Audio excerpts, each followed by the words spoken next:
pakawalan mo na ako. May pamilya ako. Maawa ka naman sa akin. Papakawalan kita. Basta sagutin mo lang ako ng maayos. Bakit si Lilet Matias ang itinuro mong pumatay? Bakit ka nagsinungaling? Sagutin mo ako! Kailangan mo ba ng pera?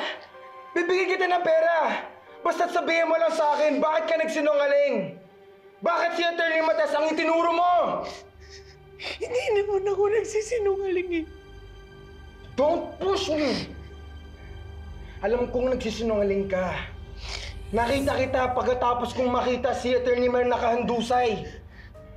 May nag-utos ba sa'yo para ituro si Atty. Matias? May nag-utos ba sa'yo magsinungaling ka? Huwag mong ubusin yung pasensya ko! Magsalita ka! Ayaw mo ba magsalita? Ano? Ayaw mo ba rin magsalita? Ha? Meron utak sa akin. Meron.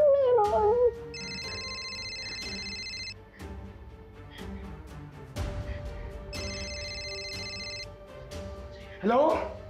Hello? Tulungan niyo ako! Tulungan niyo ako! Kinita mo ako na alam ni Carolina! Ka! Hello? Sino ka? Salita ka!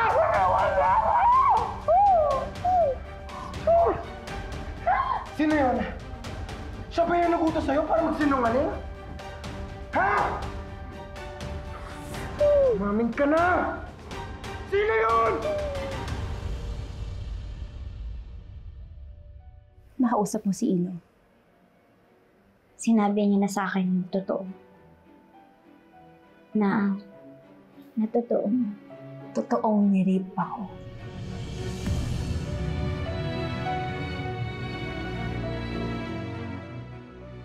So naniniwala ka na sa akin? Sana noon pa. Sorry ko ngayon lang. Sana noon pa ako nakinig sa'yo. Trixie, kung magagalit ka sa akin ngayon, tatanggapin ko. Sana. Alam mo rin yung feeling na ginawa ng masama. Pero hindi pa rin pinapaniwalaan. At pinagmumukha pa rin sinungaling. Alam na alam ko yun. Di ba ka, nakulong pa ako kahit wala naman akong kasalanan. Ako pa yung pinagmukhang sinungaling. Kaya alam ko yung nararamdaman mo noon. Trixie, naiintindihan ko kung hindi mo ako kayang patawarin ngayon. Pero sana tanggapin mo yung sorry ko.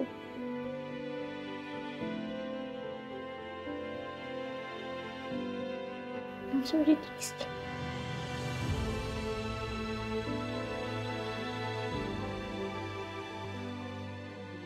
Sarap. Favorite ko to eh.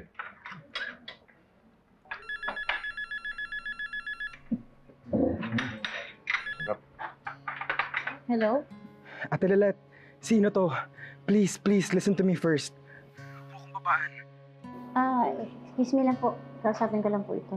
Sige lang, anak.